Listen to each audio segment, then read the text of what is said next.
So it's all done. We're ready. Almost everybody comes down, ready to rave through the night. We welcome them, fetch them a drink, turn on the music. Some start to dance, others are still coming. So we take out the great idea. I plug it in, and with that, all goes down, as if somebody blew out a candle. Silence and darkness. Like, even the hum of the engine slowly faded. As a few seconds went by, I finally had the idea to plug the big TV out, and everything turned back on, music started playing again, even the engine. But nobody said anything until Corey looked at me and said, "Well, that was fucking close."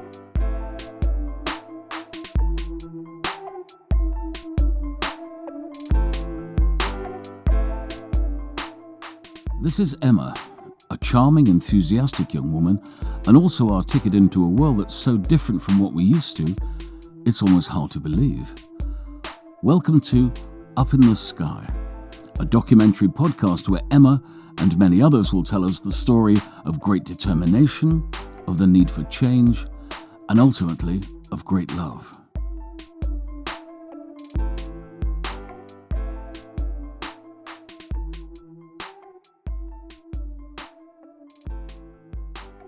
However, this tale begins much earlier than Emma's story about a party gone wrong. A long time before that, I received an email from an unknown address that simply said, "I think I have a story, one that might be interesting to you," and a phone number. No signature, no greeting. Now, to many, this might appear to be spam, but to me, it felt different. To this day, I can't explain why, but I picked up the phone and called.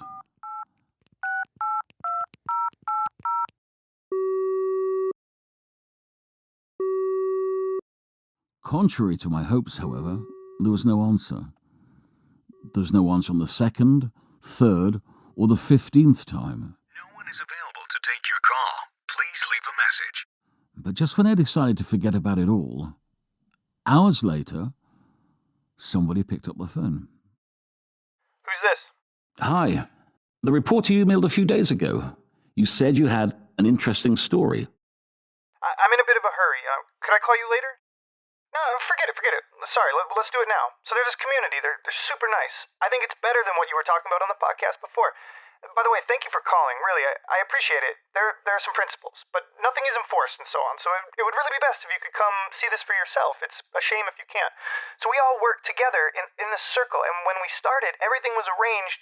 So we were all looking at each other, and the dynamic became such that we were able to express ideas, and everything was sort of this. Can I perhaps visit this community? It seems more practical than talking on the phone. That's going to be complicated. Why? It's an Airbus 320. Come again? An airplane. It's an airplane in the sky.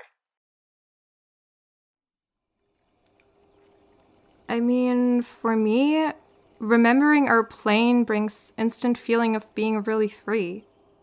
Again, Emma. Not worrying if everybody agrees on this and that, because you knew they did. Not because there was a powerful leader or enforced rule of the majority. Everything just clicked. It's hard to explain to somebody who wasn't there. Of course, but please do go on. When somebody gets sick, we as humans naturally want to help them as much as we can, right? If you have some skills, you want to use them to the benefit of everyone else. It worked as a finely tuned machine. We're like an organism, breathing, living.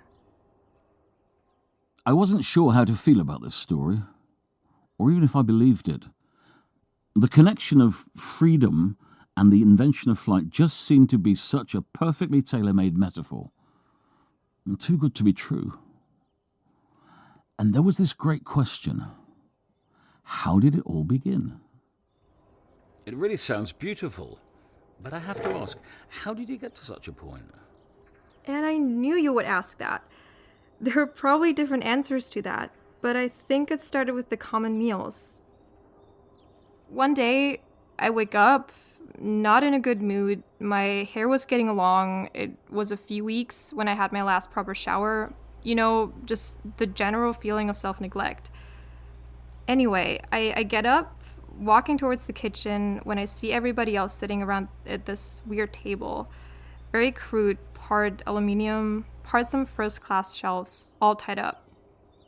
So everybody's sitting there, eating their breakfast like it was usual. I didn't want to be rude, so I just sat with them.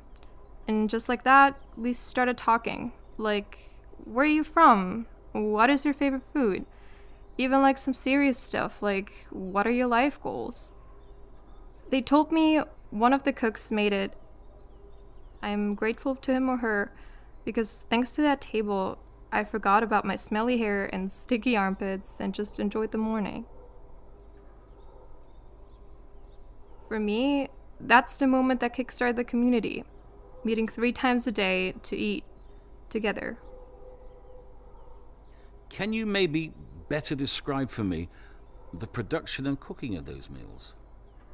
I mean, nothing complicated really. You just take the pre-made stuff from the kitchen, peel off the plastic, maybe season it a little, and put it into the microwave.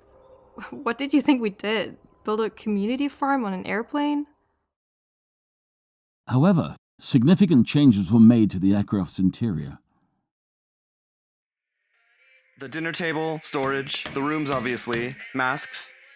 This is Bolton, another passenger. He will tell me his point of view regarding the beginning of this idiosyncratic community's history. I mean, not to give myself any medals, but I personally believe that was the beginning. The room construction especially. It might sound counterintuitive to you that people in such a loving community would want to separate themselves into their own rooms, but this was before those common meals, meetings, parties. It was just a group of nervous people on a plane. There's a nice story about that, actually. Go ahead. Because this happened quite soon after we got onto the plane. A few days, maybe like 2 weeks? And it wasn't mayhem, don't imagine some apocalypse, but it wasn't very good. It was a time of uncertainty. The hum of the engines, turbulence, dry air, no shower. It all adds up. Nobody took it worse than Jacob. It drove him nuts. Anyway, we were talking for some time, or I mean, I did most of the talking, but it seems it calmed him down. But one evening, it got really bad. Full-on panic attack. Heavy breathing, losing feeling in his arms, all of that. Eventually, I calmed him down and put him to sleep. I had to do something. With some stuff that had just been lying around, I built a little room for him. I took his sleeping body and placed him on some of the blankets into this thing that I built for him. After he woke up, in the middle of the night, we started talking, this time for real. Both. Talking, and he opened up to me. That was our first night. We stayed together after that. Eventually, others saw the structure, and slowly they started to approach me, you know, like, hey, Bolton, you think you might, maybe... And I wasn't going to say no, of course. But how do you go from being on an aircraft to completely deconstructing it from the inside to create your very own environment? If it wouldn't be for the obvious, I would say the best person to talk to about that would be Bolton. He used to be a carpenter, back on the ground. Very skilled guy. He would have been really the best option. Shame. Obviously, you can't rebuild the whole interior in one day. It's not like one morning I woke up, took a crowbar and started to wreak havoc on the seats. It's a slow process. You aren't sure if you're even allowed to do that. You feel obligated to obey the crew, even though by this time they were nowhere to be found. It took weeks, and a lot of talking, trying, bit by bit. Your room was the first step, but it was hardly a room, let's face it, like those castles that kids make. But nothing happened. Nobody stops you from doing that. Which is weird, right? I feel like your upbringing somehow makes itself visible. You feel like you shouldn't. But you can. So you just get a couple more blankets to soften the ground and so on until you start sawing the seats apart to build a makeshift wall. It sounds weird to you, I know, but it's an organic process. It keeps evolving.